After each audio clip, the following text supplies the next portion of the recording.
전국이 23도에서 29도로 어제와 비슷하거나 조금 높겠습니다. 경북 동부 지역에는 오늘 오후 5mm 안팎의 소나기가 내리는 곳이 있겠습니다. 서울 현재 기온 25.8도, 습도는 41%입니다. 아나운서 배창복이었습니다. KBS 제1라디오 정오 뉴스를 마칩니다.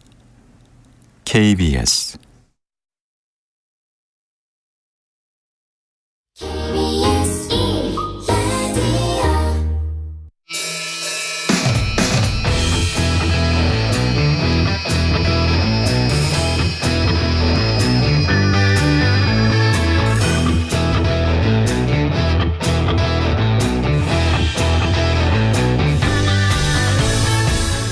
주말 시사의 중심, 정관용의 시사본부.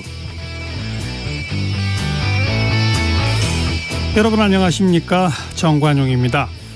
최근 충격적인 뉴스가 전해졌죠. 이 온라인 과외 앱으로 만난 일면식도 없는 또래 20대 여성을 살해하고 시신을 유기한 이 23살 정유정 사건 말입니다. 취업준비생으로 은둔형 외톨이로 살아왔던 정유정은 이 살인에 대한 충동을 느껴서 실제 해보고 싶어서 살인했다, 이렇게 자백해서 더더욱 충격을 안겨주고 있습니다.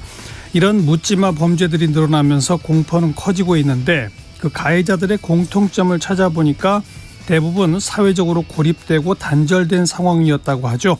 이 고립과 은둔이 늘어나는 이 시대, 구조적인 문제도 고민해봐야 하는 시점이 아닐까 싶습니다. 정관용의 시사본부 토요일 순서 시작합니다. 먼저 도로공사 연결해서 고속도로 상황 전해드리죠. 김정희 캐스터. 집에만 있기에는 참 아쉬운 날씨입니다. 오늘 지방 방향으로 예상했던 최대 정체 시간대는 딱 지금 시간대인데요. 역시나 정체가 상당합니다. 가장 어려운 노선은 1번 경부선인데 부산 방향 총 정체 길이는 무려 80km에 달합니다. 그중에서도 충청권인 망향휴게소와 남이분기점 사이로만 한 번에 42km나 버겁고요. 40번 평택 제천선 제천 방향으로도 남한선과 대소분기점 사이로 29km 구간 차 간격 바짝 좁힙니다. 호남권으로 향하기는 비교적 괜찮은 편이긴 하지만 그래도 15번 서해안선 목포 방향 서평택 분기점에서 서해대교 사이 통과하는 데는 여유 시간을 두셔야겠습니다. 강원권과 이어지는 60번 서울 양양선과 50번 영동선은 각각 지방 방향으로 35km가량씩 밀리고 있습니다. 그중 50번 영동선 강릉 쪽은 경기권 위주로 밀리는데 신갈 분기점에서 여주 분기점까지 가는데 1시간 26분 예상되고 강원권의 정체는 원주에서 새마을 사이로 이어집니다. 60번 서울 양양선 양양방향 덕소 3패부터 화도 사이 정체를 지나고 나면 다시금 동산요금소에서 북방 3터널, 동홍천과 화촌 9터널 사이로 속도 떨어집니다. 지금까지 한국도로공사 교통센터 김정희였습니다.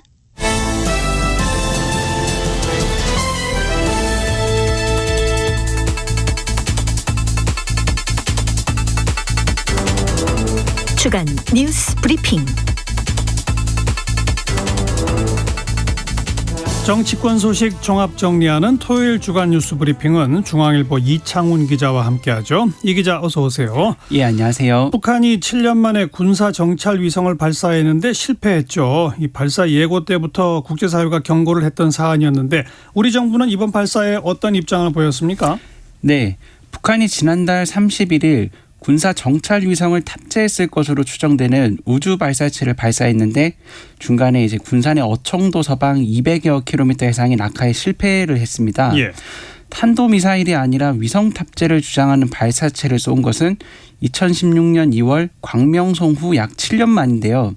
북한은 발사 이틀 전부터 5월 31일 0시부터 6월 11일 0시 사이에 인공위성을 발사하겠다고 통보를 했고 또 발사 실패 2시간 30분 만에 공식적으로 기술적 결함을 인정하며 발사 실패를 했다고 공개적으로 발표했는데요. 예. 아마 2단계 엔진에 좀 문제가 생긴 것으로 추정이 됩니다. 우리 군 당국은 북한의 이제 다가오는 전승절, 우리에게는 그 정전 협정 체결일인 오는 7월 27일을 앞두고 김정은 국무위원장의 어떤 정치적인 목적을 위해서 이 발사를 서두르다가 체계적인 준비가 부족해서 실패했다고 보고 있는데요. 실제 김정은 위원장이 동창리에 설치된 새로운 발사장에서 직접 참관도 했지만 준비 실패로 이렇게 돌아가게 됐습니다. 예. 그래서 외교부는 북한이 군사 정찰 위성 발사를 예고하자 끝내 발사를 강행한다면 응분의 대가와 고통을 감수해야 할 것이라고 강력하게 경고했고 또 북한이 실패에도 불구하고 2차 정찰 위성을 곧 발사하겠다고 하자 유엔 안보리의 결의를 중대한 위반이라며 철회를 촉구했습니다. 우리 군 당국은 서해상에서 북한의 발사체 수거 작업에도 총력을 기울이고 있는데요. 일부 잔해물을 수거했고 또 75m 깊이의 해저에 있는 발사체 잔해도 조만간 확보할 것으로 기대가 되고 있습니다. 그런데 이 북한이 위성을 발사한 날 이 재난 문자가 전송됐지 않습니까? 이걸로 때 아닌 오발령 소동을 겪었죠. 예. 지난달 31일 아침에 아마 서울에 사시는 분들은 이 알림 때문에 좀 많이 놀라셨을 것 같은데요. 오전 6시 41분에 서울시가 서울 전 지역에 경계 경보를 발령하고 대피하라는 위급 재난 문자를 보내면서 좀 혼선이 빚어졌는데요. 네. 대피를 해야 되는 어떤 상황에 대한 설명 그리고 어디로 대피하라는 장소에 대한 설명이 문자에 없어서 112로도 전화가 쏟아지고 또 상황을 파악하려는 시민들의 이제 온라인 접속이 집중되자 네이버와 일부 인터넷 사이트 접속이 먹통이 되기도 했습니다. 예. 그래서 결국 행정안전부가 22분 뒤인 오전 7시 3분에 서울시에서 발령한 경계 경보가 오발령이라고 하면서 상황이 진화가 됐는데요. 서울시도 뒤이어서 오전 7시 25분에 북한 미사일 발사로 인해 위급 안내 문자가 발송됐다라면서 경계 경보가 해제됐다고 안내 문자를 다시 발송했습니다. 이게 그러니까 서울시가 발령한 경계 경보를 행정안전부가 다시 바로잡은 거 아니겠습니까? 평소 경계 경보 발령과 또 재난 문자 발송이 어떻게 이루어지다가 이런 해프닝이 일어난 겁니까? 예, 지난달 30일 아침에 이제 북한이 서해 방향으로 발사체를 쏘자 우선 행정안전부는 인천의 백령 그리고 대청면에 적의 공격이 예상될 때 발령하는 경계 경보를 위급 재난 문자로 알렸는데요. 그러자 이제 서울시는 행안부가 이제 백령 대청면에 경계 발령을 낸 것을 근거로 경보 미수신 지역에 자체적으로 실제 경계 경보를 먼저 발령했고 이후 상황이 확인된 뒤에 발령 해제를 안내했다는 입장이었습니다. 현재 재난 문자는 행안부 그리고 각 지자체가 모두 발송 가능한 시스템인데요. 서울시는 이후 재난 문자에 문자 발송 사유와 대피법을 포함해서 재난 문자를 발송하도록 하는 조례 개정안을 발의했고 행정안전부도 지자체와 함께 재난 발송 문자의 시스템을 재점검하겠다고 밝혔습니다. 네. 다음 뉴스인데요. 이 중앙선거관리위원회에서 고위 간부 자녀들의 특혜 채용 의혹이 무려 11건이나 드러났죠. 수사까지 의뢰한다고 밝혔는데 이게 선관위 설립 이후 초유의 일이죠. 예. 노태학 중앙선거관리위원회 위원장이 지난달 31일 기자회견을 열었는데요. 참담한 마음과 함께 무한한 책임감을 느낀다. 선관위원장으로 진심으로 송구하다라면서 간부들의 자녀 채용 특혜 사건에 대해 공개적으로 사과했는데요. 네. 선관위 내부 특별감사위원회는 박찬진 사무총장, 송봉섭 사무차장, 신우용 제주 상임위원, 김정규 경남 총무과장 등 간부 4명의 자녀 채용 의혹 조사 결과에 대해 모두 자녀 경력 채용 과정에서 부당한 영향력을 주었을 가능성을 배제하기 어려운 정황이 발견됐다라며 이들 4명에 대해서는 수사를 의뢰하겠다고 밝혔습니다. 예. 또 기존에 밝혀진 김세한 전 사무총장, 윤재현 전 세종상임위원회에도 5급 이상 직원 전수조사에서 5명의 자녀 경력 채용 사례가 더 밝혀졌다고 하는데요. 그래서 지금까지 드러난 의혹이 총 11건입니다. 그래서 이에 대해서 선관위는 경력직 공무원 채용제도 폐지 혹은 대폭 축소뿐만 아니라 이 선관위의 사무총장직을 35년 만에 외부에 개방하고 사무총장과 사무차장 등 정무직 인사검증위원회도 설치하고 감사직도 외부 인사로 수혈하겠다고 개선안을 같이 발표했습니다. 그 선관위가 자체 감사를 벌이지 않았습니까? 그 감사 결과 어떤 문제점들이 드러났나요? 예, 자체 특별감사에서 드러난 사례들을 보면 채용의 공정성을 훼손했을 법한 정황이 좀 다수 드러났는데요. 일부 지원자는 자기소개서에서 아버지의 선관위 경력을 암시하는 글을 쓰기도 했고 또 송봉섭 사무차장의 경우 2018년에 그 송 차장의 자녀가 경력 채용 공고가 없이 해당 지방자치단체나 지인의 추천 등을 받아 채용하는 방식인 비다수인 대상 채용으로 이렇게 채용이 됐는데요. 예. 2명 모집에 2명이 지원해 충북 선관위에 합격했습니다. 또 이 과정에서 송 차장이 직접 자녀를 소개하고 추천했다는 얘기도 있었는데요. 또 충북 선관위에 참여했던 면접위원들도 송 차장과 직장 그리고 지역 연고가 있던 사람들로 밝혀졌습니다. 또 신우용 제주 선관위 상임위원의 경우 그 신상임위원과 함께 근무했던 이들이 또 신위원 자녀의 면접관으로 들어가 모두 만점을 준 사실도 조사에서 드러났습니다. 바로 이 선관위 고위 간부 자녀 채용 특혜 의혹에 대해서 감사원과 권익위원회가 서로 감사를 하겠다고 나섰고, 하지만 선관위는 감사원 감사는 받을 수 없다 이렇게 또 밝혔죠. 예. 선관위의 이 아빠 찬스 채용 특혜 의혹을 두고 감사원은 감사를 그리고 국민권익위원회는 집중 조사를 하겠다고 나섰는데요. 선관위는 감사원 감사는 거부하고 권익위 조사에는 협조하겠다는 방침을 세웠는데 권익위는 실태 조사권에 따라 선관위 협조를 받아 단독으로 조사하겠다고 밝혔습니다. 이에 대해서 감사원은 선관위 본연의 업무가 채용은 직무감찰이 포함되기 때문에 채용 승진 등 인력관리 전반에 걸쳐 적법성과 특혜 여부 등을 정밀 점검할 것이라고 밝혔는데요. 예. 이에 대해서 선관위는 감사원으로부터 회계감사는 정기적으로 받고 있지만 선관위는 감사원의 직무감찰 대상이 아니라서 사실상 감사를 거부하겠다고 밝혔습니다. 이 감사 범위를 둘러싼 선관위와 감사원의 충돌은 이번이 처음이 아닌데요. 지난해 대선 과정에서 일었던 소쿠리 투표 논란에 대해서도 감사원이 감사를 하겠다고 했지만 선관위가 거부하면서 결국 불발된 적이 있었습니다. 그랬었죠. 민주당 그 전당대회 돈봉투 의혹과 관련해서 윤관석, 이성만 두 의원에 대한 체포동의안이 국회에 보고됐는데 어떤 내용이 담겨 있어요? 예, 지난달 30일 민주당의 2021년 전당대회 돈봉투 의혹 사건으로 구속영장이 청구된 무소속 윤관석, 이성만 의원에 대한 체포동의안이 국회 본회의에 보고됐는데요. 이제 이 두 의원에 대한 체포동의안 표결은 6월 임시국회의 첫 본회의가 열리는 오는 12일에 열릴 것으로 보입니다. 이 체포동의안에는 2021년 전당대회 투표를 앞두고 송영길 전 대표와 그리고 경쟁 후보의 격차가 좁혀지는 상황, 그리고 그 과정에서 윤관석 의원이 경쟁 후보 캠프에서도 금품을 뿌린다는 정보를 듣고 돈봉투를 살포를 하겠다고 이 결심한 정황 등이 상세히 담겼는데요. 예. 300만 원이 든 돈봉투 10개는 우선 2021년 4월 28일 국회 외교통상위원회 소회의실에서 회의 참석자를 대상으로 한 차례 전달이 됐고, 다음 날인 4월 29일에는 윤관석 의원이 국회의원 회관을 다니면서 돈봉투 10개를 전달했다는 내용이 체포영장에 담겼습니다. 또 무소속 이성만 의원에 대해서는 송영길 캠프에 1,100만 원을 제공한 혐의가 같이 내용에 담겼습니다. 네. 또 그 가상자산 논란 빚은 무소속 김남국 의원에 대한 국회 차원의 징계 논의도 시작이 됐죠? 예, 국회 윤리특별위원회가 지난달 30일 거액의 가상자산 보유 그리고 거래 논란으로 더불어민주당을 탈당한 김남국 의원에 대한 징계 안건을 상정했는데요. 우선 특위 내 윤리심사 자문위원회가 김 의원의 징계안에 대해서 한 달 동안 진상 파악을 하게 됐습니다. 김 의원은 우선 윤리특위 자문위 심사에 성실히 임하겠다는 입장을 밝혔다고 하는데요.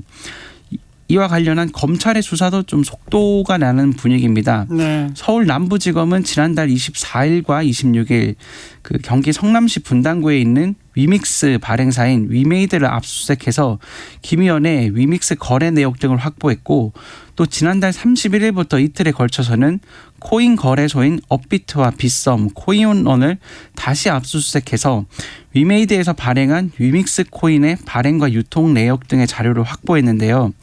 김 의원이 대량으로 보유한 위믹스와 관련해서 이 위메이드 관련 수사를 함께 하면서 거래 전 내부 정보 제공이나 로비 정황 등에서도 수사력을 집중하는 모양새입니다. 네.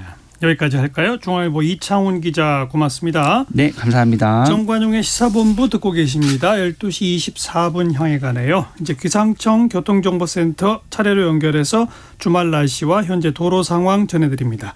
먼저 기상청의 최영우 씨.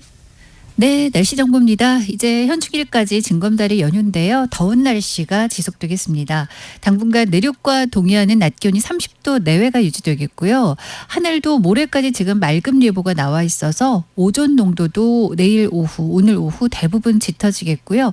볕도 따가워서 자외선 차단에도 신경을 쓰셔야 되겠습니다. 오늘은 서울이 28도까지 오르면서 어제보다 3도가량 더 오르겠습니다. 강릉과 대구는 29도, 세종, 대전, 광주 27도까지 오르면서 전국이 더워지는 곳이 많겠고요.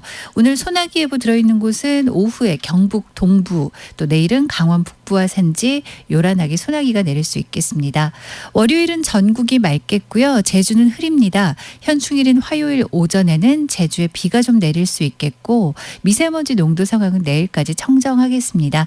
현재 서울 기온은 26.1도까지 올랐습니다. KBS 날씨 정보 전해드렸고요. 계속해서 이 시각 교통 상황 정리하겠습니다. KBS 교통정보센터에서 알려드립니다.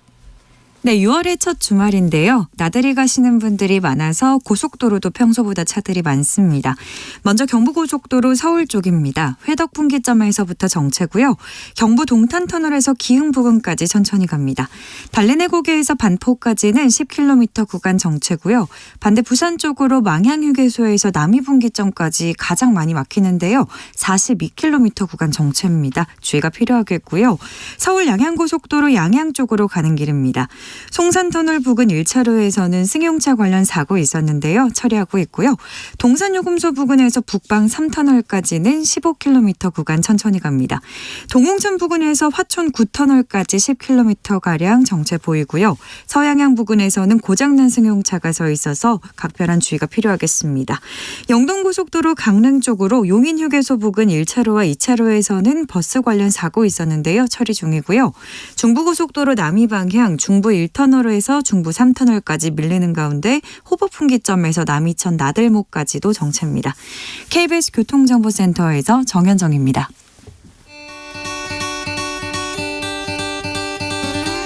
날카로운 시선으로 꿰뚫는 주말 뉴스. 정관용의 시사본부. 국회 환경노동위원회에서 일명 노란봉투법 이렇게 불리워지는 노동조합법 개정안이 제적의원 5분의 3 찬성으로 본회의에 회부됐죠. 최초 발의한 지 8년 만의 일입니다. 자, 그런데 이게 집회부가 결정됐습니다만 만약 통과가 돼도 또 거부권이 행사되는 것 아니냐 이런 전망들이 나옵니다. 오늘 여야 관계자들 차례로 연결해서 논란이 된 이 노란봉투법에 대한 논의 또 최근 반복해서 벌어지고 있는 야당의 단독 통과 그리고 대통령 거부권 행사 이 악순환을 풀 해법을 한번 생각해 보겠습니다. 먼저 이 노란봉투법을 발의하신 분이죠. 정의당의 이은주 의원 전화로 연결합니다. 안녕하세요. 네, 안녕하세요. 정의당 이은주 의원입니다. 네, 드디어 이제 본회의 표결에 붙여지게 됐네요. 네, 그렇습니다. 어떤 의미가 있다고 보십니까?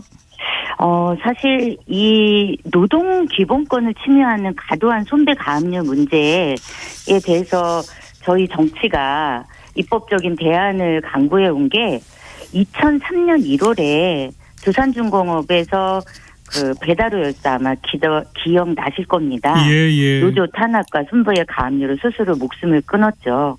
그리고 그 이듬해 2004년 17대 국회에서 최초로 진보정당인 민주노동당이 원내로 들어왔죠. 예. 당시에 이제 단병호 의원이 그렇죠. 그 무분별한 손배 청구를 제한하는 노조법 개정안을 발의합니다. 네. 최초는 사실 2004년 17대 국회예요. 그럼 20년이네요 사실 당시에 벌써. 이 법안이 제대로 논의는 못됐지만 예. 이후 우리 국회는 19대, 20대 그리고 21대까지 20년에 걸쳐서 입법 노력을 지속해 왔어요. 예. 제가 말씀드리고 싶은 건 이 법이 어느 날 갑자기 제기된 게 아니라는 거죠. 네네. 근데 더 중요한 건 우리 노동자들이 그 시간만큼 인간적인 고통을 감내해온 결과라는 말씀 드리고 싶고요. 이제 이런 사회적 고통에 종지부를 찍어야 합니다. 예. 지금까지는 이제 하청업체가 원청을 상대로 파업을 하다 보면 그게 다 불법 파업이 돼서 어마어마한 액수의 손배 청구를 받게 되고 이런 악순환들이 있었지 않습니까? 그래서 네. 이번 법 개정안의 핵심은 하청 노동자도 원청을 상대로 파업할 수 있다. 그래서 그게 다 합법 파업이다. 이렇게 규정하자는 식하고 그다음에 뭐 만약 불법 파업이라 하더라도 손배 청구는 일정 정도로 제한하자. 이렇게 지금 제가 이해하고 있는데 핵심 내용은 제가 잘 정리한 거 맞습니까?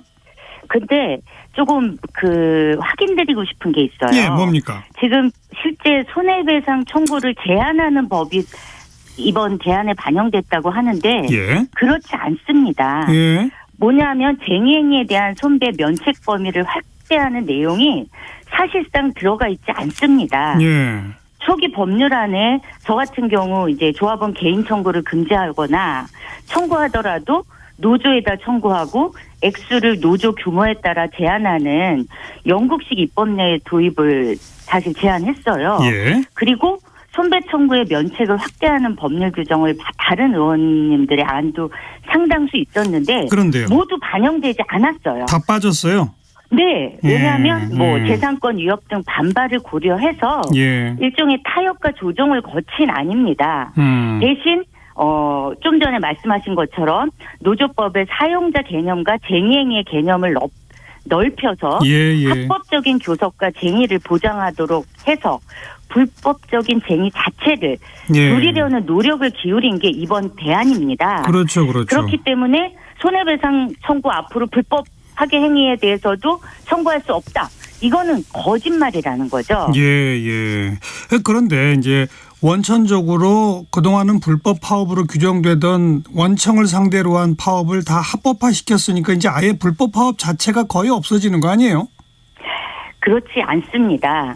제가 이제 말씀드리고 싶은 거는 이번에 이제 핵심 개념 중에 사용자 정의 개념을 이제 확대하는 거. 예. 실질적 구체적 지배력을 갖는 자, 이제 소위 원청이라고 얘기하죠. 그렇죠. 근데 아시다시피 현행 노조법은 노동자 사용자 개념에서 고전적인 1대1 노사 관계를 상정하고 있어요. 예. 하지만 이 산업 환경이 너무 급변했지 않습니까?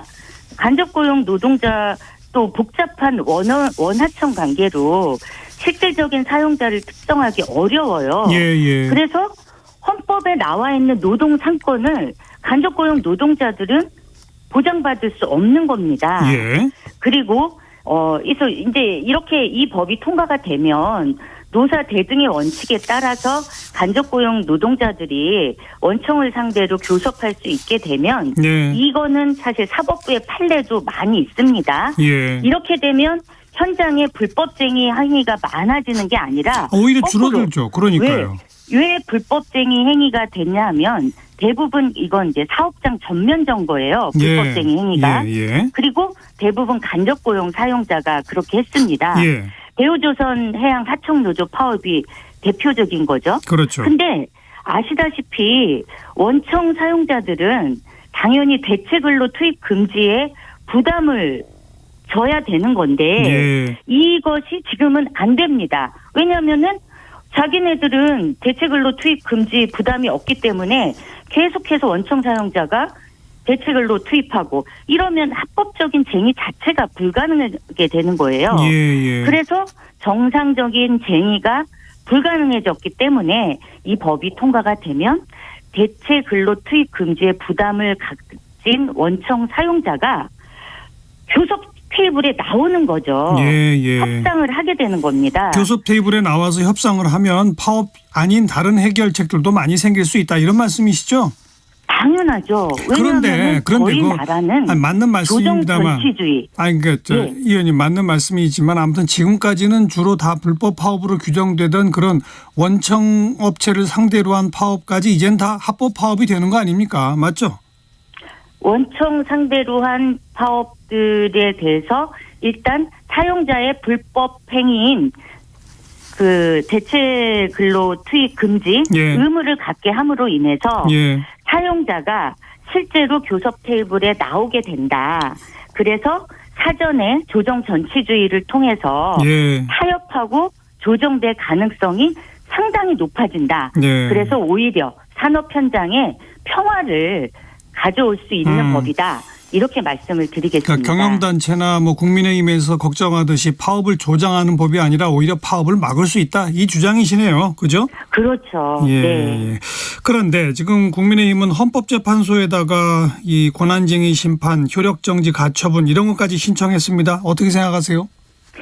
법안 처리 사회적 필요 정말 절실합니다. 근데 저는 대단히 안타까워요. 예. 의회의 제2 정당이고 집권당인 국민의힘의 태도. 아니 어떻게 입법도 되지 않은 의안을 들고 예. 국회가 사법부로 달려갑니까? 음흠. 시민의 대표 기관인 의회, 집권당의 처신으로 대단히 부적절하다고 말씀드리고요. 예. 이런 논리라면 앞으로 모든 법안은 다 사법부에 재가를 얻어서 입법할 것인지 묻고 싶어요. 예. 예, 그런데 그 헌법재판소 간 거에 대해서는 이제 비판하셨는데 어쨌든 이 본회의에서 통과가 되면 또 대통령의 거부권이 지금 이미 예고되고 있지 않습니까? 이건 어떻게 보세요? 네, 저는 대통령의 거부권도 헌법에 보장된 정당한 권리라고 봅니다. 예. 그래서 어떤 필요에 의해서 이걸 사용할 수 있어요. 근데 만약에 이게 전부라면 의회랑 행정부 사이는 통치를 위한 정치나 협력이나 대화 타협은 없고 늘 내전 상태에 놓이게 됩니다. 네. 그래서 대부분의 저는 대통령이 취임식에서 얘기하신 거 헌법과 민주주의를 지켜서 정부를 이끌겠다 선서하셨어요. 예. 그러면 그 선서한 헌법과 민주주의를 구성하는 핵심 원리 중에 하나가 입법부 아닙니까? 그렇죠. 시민의 대표 기관이고 제1기관이에요. 그래서 대부분의 나라, 대통령제를 채택하는 대부분의 나라에서도 이 대통령의 거부권은 아주 드물게 행사하는 권리입니다. 예. 대통령은 먼저 협상을 해야 되고 네. 정치를 해야 되거든요. 예. 야당이나 다수당 대표를 만나서 또 필요하다면 전 의원 개개인을 만나서 예. 법안에 대해서 조정하고 협상하고 입법권을 존중하면서 행정부의 우려를 반영하기 위한 법안 조정에 나서는 거 이게 상식이지. 예. 입법부 마음대로 법 만들어라. 난 나오는 대로 다 거부권 행사할 거야? 그러게요. 이건 아니죠. 네. 근데 아무리 아니라고 해도 거부권을 해버리면 소용없는 거 아닙니까? 저는 매번 예. 네, 이런 식으로 되는 것에 대해서 이 악순환을 풀 방안을 네. 이제 만들어야 된다. 정치가 복원돼야 된다. 그렇죠. 그렇게 생각을 합니다. 정치 복원되려면 대통령이 야당을 만나고 의원도 만나고 협상해라 이 말씀이죠. 그러니까. 그렇죠. 예, 행정부 수장인 우리 대통령도 알겠습니다. 집권당도 정치를 통한 조정과 타협의 능력을 보여주지 못하고 있습니다. 네, 맞습니다. 이러고 다음 총선에서 야당 때문에 일 못했다는 주장 할 수 없죠. 예. 답은 명확하고요. 네. 제발 정치의 장으로 나오셔라. 예. 그리고 협상하고 타협하자. 이렇게 말씀드리고 싶습니다. 여기까지 듣죠. 오늘 고맙습니다. 정의당의 이은주 의원이었습니다.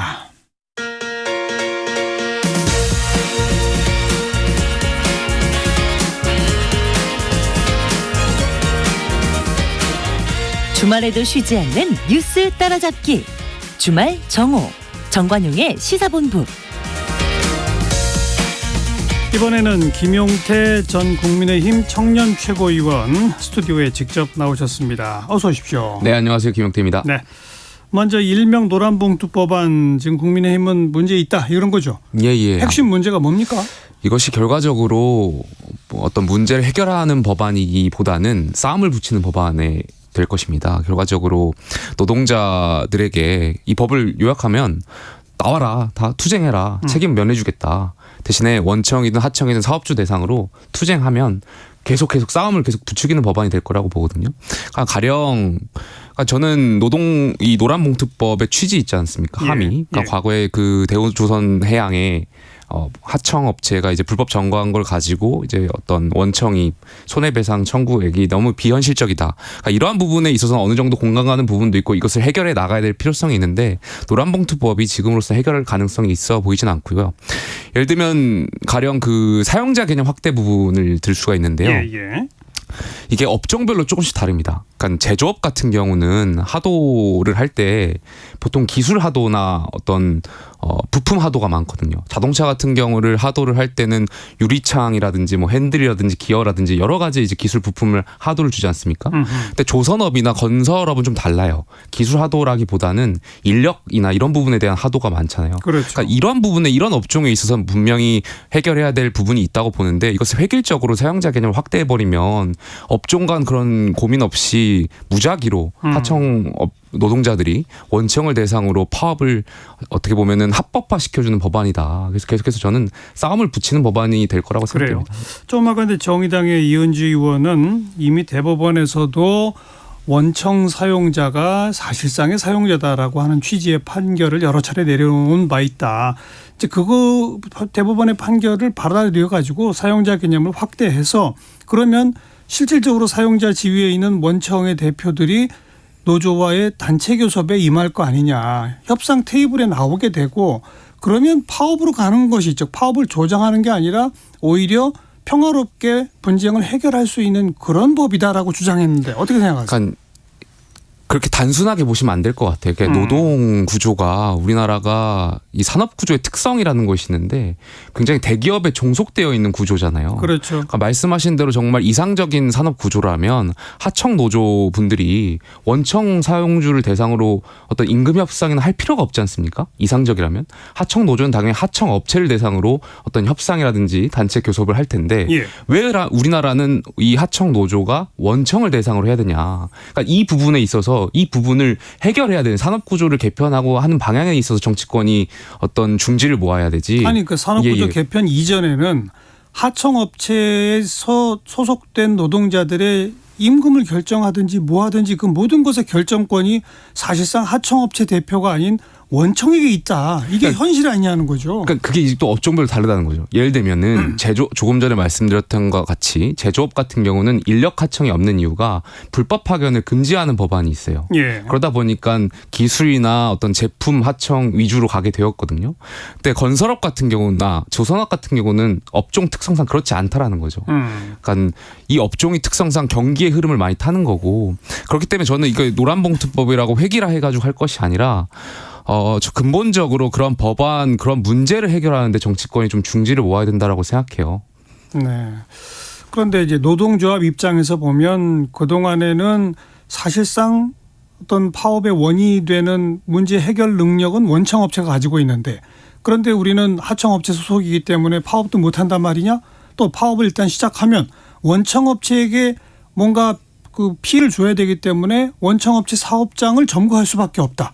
예. 그러다 보면 그게 불법 파업이 되고 그러다 보면 어마어마한 액수의 손해배상 청구가 날라온다. 이런 불합리한 건 고쳐달라. 이렇게 주장할 수 있는 거 이제 아닙니까? 결국에 꼬리에 꼬리를 계속 네. 무는 건데 그러니까 이 문제를 근본적으로 해결하기 위해서는 노동시장에 대한 더 많은 이야기들이 오고 가야 된다고 생각되는데 전 그 노란봉투법을 이렇게 힘으로 밀어붙일 것이 아니라 그러니까 직무급제라든지 산별노조도 분명히 산별노조가 이제 강화되면 문제가 될 수 있겠지만 산별노조의 어떤 원청과 하청 사업별로 어떤 협상에 들어가기보다는 기술자들의 어떤 직무를 평가해가지고 그러니까 문제가 되는 것이 결국에 원청과 하청의 기술자 간의 어떤 기술 격차가 크지 않는데 예. 임금 격차가 커지고 이런 불평등성에서 요인이 있는 것 아니겠습니까? 예. 이 문제를 해결하는데 정치권이 좀 집중을 해야 되지 이런 식으로 그냥 이렇게 방치하고 아니, 싸움을 부추기고 계속 예. 동호 반복이긴 합니다만 예, 예. 그런 노동시장 구조 또 우리 산업체계 개편 물론 필요합니다. 네. 그런데 그게 이루어지기 전에는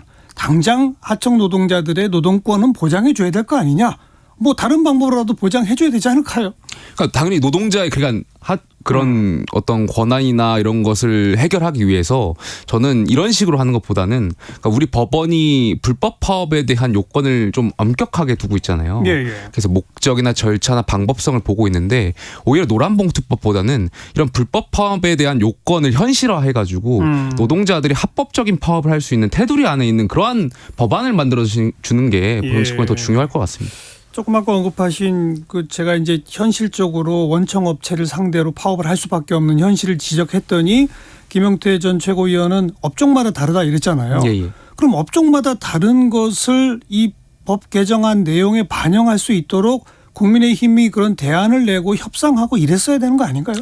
그런 부분에 있어서 지적을 하시면 사실 뭐 저희 국민의힘도 많이 부족했다라고 생각합니다. 예. 이 부분에 있어서 지금 정치권이 이 노란봉투법뿐만이 아니라 지금 상대 정당을 서로 악마화하는 것 같아요. 예. 그러니까 이 노란봉투법이 2월에 그 직권으로 그 법사위에 상정해가지고 60일 동안 아무런 논의가 되지 않다 보니까 이제 본회의에 직회부가 된 건데 예. 사실 그 기간 동안 대화와 타협을 할 수 있는 오랜 시간이 있었음에도 불구하고 여야가 서로 간에 어떤 여당은 야당 대표를 존중하지도 않고 뭔가 악마화하고 야당은 여당과 정부를 향해서 검찰 독재라느니 탄압이라느니 정쟁화하면서 예. 그러니까 우리 정치권이 계속 상대의 어떠한 그러한 잘못된 것 부분만 보고 공격하는 그러한 문제점에서 기인해왔던 것 같아요. 그래서 그러한 부분에 있어서 저는 집권 여당으로서 책임이 있을 수 있다고 생각합니다. 국민의힘이 지금 헌법재판소에 이 노란봉투법에 대해서 권한쟁의 심판, 효력정지 가처분 신청한 걸 두고 조금 아까 정의당 이은주 의원은 아니 입법기관인 국회에서 협의를 통해 풀어야지 이제는 법 뭐 통과시키기 이전 과정 모든 거 하나하나 다 헌법재판소 들고 갈 거냐 이렇게 반박하시던데요. 뭐라고 하시겠어요? 그러니까 지금 우리 사회가 정치의 기능이 어떻게 보면은 잘 작동되지 않지 않습니까? 정치의 사법화가 계속 이루어지는 것이고 말씀하신 대로 그러한 부분에 있어서는 대화 타협이 계속 이어져 나가야 된다고 생각해요. 근데 저는 결과적으로 이 법안이 어쨌든 본회의에 회부가 됐고 상정될 것이고 아마 야당도 힘으로 밀어붙여서 아마 통과가 될 것이고 예. 또 대통령께서는 제2요구를 하실 가능성이 굉장히 높은 법안이잖아요. 그렇죠. 예. 그러니까 결과적으로 우리 정치가 지금 거부의 정치가 계속 이어져 가고 있는데 저는 한 가지 아쉬운 점은 만약에 정말 야당이 이 노란봉투법을 힘으로 밀어붙였을 때라도 야당 대표께서 저는 이 정도의 법안은 대국민 담화문이라든지 국민을 향한 어떤 설득의 과정이 더 필요했을 거라고 생각해요. 근데 야당 대표도 그런 걸 잘 못하셨잖아요. 그러니까 예를 들면 이런 거죠. 이런 여야 간에 굉장히 이견이 있고 협치가 되지 않았던 이 노란봉투법을 해야 되는 그 이유에 대해서 야당 예. 대표가 국민들께 설득하고 그리고 또 만약에 이것이 본회의가 통과됐을 때 대통령께서 거부권을 행사할 수 있음에도 불구하고 야당이 왜 이러한 법안을 밀어붙여야 되는지 설득을 했었어야 된다 보는데 그 지점도 많이 부족했고요. 전 만약에 대통령께서 이 법안을 재요구를 하시게 된다면 예. 본회의가 통과돼서 전 여기에 대해서는 정말 대국민 어떤 담화문 정도의 성격은 좀 필요하다고 생각됩니다. 대통령의 담화문. 예, 왜냐하면 이 왜 법안을 거부권을 해야 하는지. 예, 국민들께 설명하시고 또 국민들께서 납득하실 정도의 어떤 그런 정치력을 이번에는 보여주실 필요가 있다고 생각합니다. 개인적으로 김용태 전 최고위원은 이 법 거부권이 필요하다고 보세요? 필요 없다고 보세요? 저는 개인적으로는 이 법안에 대해서는 거부권이 필요하다라고 생각합니다. 예. 그러니까 초반에 말씀드렸던 것처럼 이 법안이 가지는 함의는 저는 일부 공감하는 부분이 있는데 네. 이 부분에 뭐 노동자 개념을 확대한다든지 노동쟁의의 어떤 개념을 확대한다든지 손해배상 책임을 제한한다든지 여러 가지 우리 사회 질서를 무너뜨릴 수 있는 법안이기 때문에 예. 이 부분에 있어서는 여야가 좀 실질적으로 더 논의가 필요하다고 생각됩니다. 뭐 이렇게 양곡관리법, 간호사법, 그다음 이제 노란봉투법, 좀 있으면 또 뭐 방송법 건건마다 야당은 뭐 그냥 표결을 해서 다수당이니 다수 의석을 가지고 있으니까 입법화하고 대통령은 거부권하고 이게 반복되고 있잖아요. 예. 아까 김용태 전 최고위원이 상대당을 악마화하는 지금의 정치 이렇게 얘기했는데 그걸 풀 방법은 결국 대화 협상 아니겠습니까? 그런데 그 대화 협상에 뭐랄까 1차적 책임은 권력을 쥐고 있는 집권 여당 아닐까요? 대통령. 정의 책임은 당연히 저는 여당에 있다라고 그러니까요. 생각되고요. 저는 언론에서도 여러 번 말씀드렸지만 대통령께서 야당 대표와의 대화가 좀 필요하다라고 생각됩니다. 물론 현실적으로 야당 대표가 이제 사법 리스크를 받고 있고 그러다 보면 뭔가 두 분이 만나서 이야기를 하다 보면 국민들께 협상을 하는 것처럼 그러니까 개인적인 어떤 사법 리스크에 대한 협상을 하는 것처럼 비춰질 수 있다. 뭐 이런 반대 논리에 의해서 여당 내에서도 이제 대화를 반대하시는 분들이 있는데 물론 뭐 그 부분에 동의가 안 되는 부분은 아니지만 그럼에도 불구하고 이게 정치잖아요. 정치는 전 투트랙으로 봐야 된다라고 생각해요. 예. 그리고 야당 대표도 야당 당원들에 의해서 선출된 대표고 그럼 그 부분을 존중해야 하고 국민과 민생을 위해서 결국에는 야당 대표와 만나가지고 대화를 통해가지고 저는 허심탄회 풀 수 있는 것은 풀 수 있다라고 생각되거든요. 예. 그러니까 가령 이런 거예요. 야당이 지난번에 그 행안부 장관의 탄핵 소추를 힘으로 했죠. 밀었잖아요. 예. 그러니까 저는 이 부분에 대해서도 사실 야당과의 협치가 됐더라면 그러니까 뭐 대통령과 어떤 야당 대표 간의 어떤 밥자리라든지 술자리라든지 이런 것을 통해서 야당 의원들을 불러가지고 왜 이러한 것을 통과시키려고 하는지에 대해서 충분히 대화와 어떤 그러한 부분에 있어서 타협을 할 수 있었다라고 생각되거든요. 정말 이건 너무한 건 아니냐. 이건 너무 정치적으로 비춰진다. 뭐 이러한 식으로 그러니까 대화 타협할 수 있는 여지가 충분히 있었음에도 불구하고 우리 정치가 사실 이것을 방치했던 것 아닌가. 그래서 노란봉투법을 넘어서 앞으로 계속 뭐 거부권의 정치가 있을 수 있겠지만 이제는 좀 바뀌어야 된다라고 생각됩니다. 그런데 대통령이 이재명 대표는 안 만나겠다는 거 아니에요? 그렇죠. 저는 대통령께서도 이 부분에 있어서는 생각을 바꾸셔야 한다고 생각해요. 그러니까 민주주의라는 것이 물론 대통령께 국민이 정당성과 정통성, 대통령으로서 헌법으로서의 어떤 그런 부여를 했지만 민주주의가 그 선출되었다고 해서 내가 하고 싶은 대로 다 할 수 없는 구조거든요. 때로는 하기 싫은 것도 해야 되는 것이 민주주의이기 때문에 예. 저는 정치의 기능, 이제는 검찰총장이 아니시고 이제 대통령이시잖아요. 그리고 집권 2년 차이기 때문에 대통령께서 야당 대표를 만나셔가지고 허심탄회하게 이런 부분에 있어서는 좀 대화 타협을 이어나가셨으면 좋겠습니다. 대통령이 바뀔까요? 안 바뀔 것 같은데요. 바뀌셔야 된다고 보고요.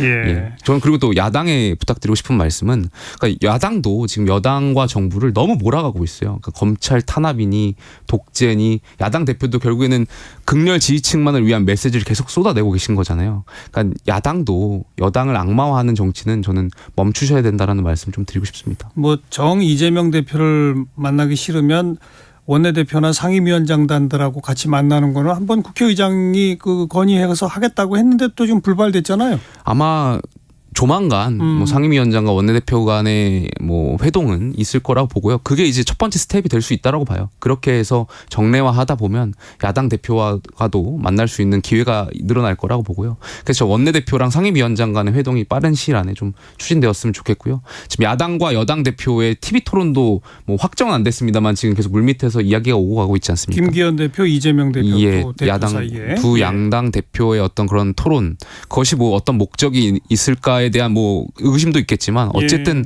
두 분이 만나셔가지고 좀 이러한 모습을 국민들께 비추는 것 자체가 그러니까 정치가 희망을 드리는 거잖아요. 그러니까 국민들께 희망을 드릴 수 있는 정치를 해야 된다라고 생각됩니다. 네.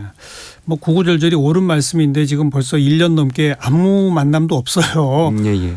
아, 사실은 이렇게 뭐 만나는 것이 무슨 이벤트처럼 이렇게 언론에 회자되는 것 자체가 비정상 아닙니까? 만나는 건 거의 매일 만나야 되는 거 아니에요? 우리 사회가 지금 민주주의가 잘 작동을 하지 않는 것 같은데 이게 대선에 계속 연장선상으로 가는 것 같아요. 총선도 그렇고. 네. 그래서 그러한 문제, 그러니까 여야가 알겠습니다. 국민의힘 안에서 대통령을 향해 좀 그런 목소리를 계속 내주시기 바랍니다. 네, 감사합니다. 국민의힘 김용태 전 청년 최고위원까지 함께 목소리 들어봤습니다. 네, 10cm의 노래죠. 쓰담쓰담 잠깐 들으시고요. 1시 2부에 다시 옵니다. 하나, 둘, 셋.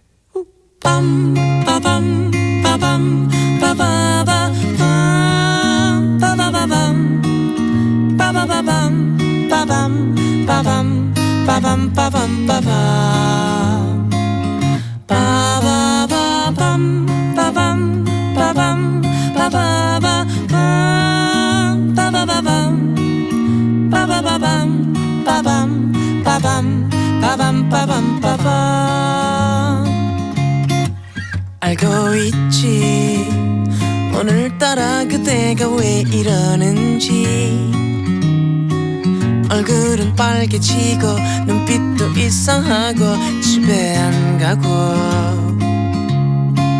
가만히 있어 오늘 같은 밤을 내내 기다렸어 두박한 내 두 손에 온몸을 맡겨줘야 할 게 있어요 스탐 따담 해볼까요 투닥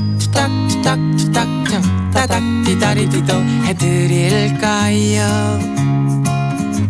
쓸데없던 나의 손이 이런 용도일 줄이야 외로워 미칠 때마다 불러줘요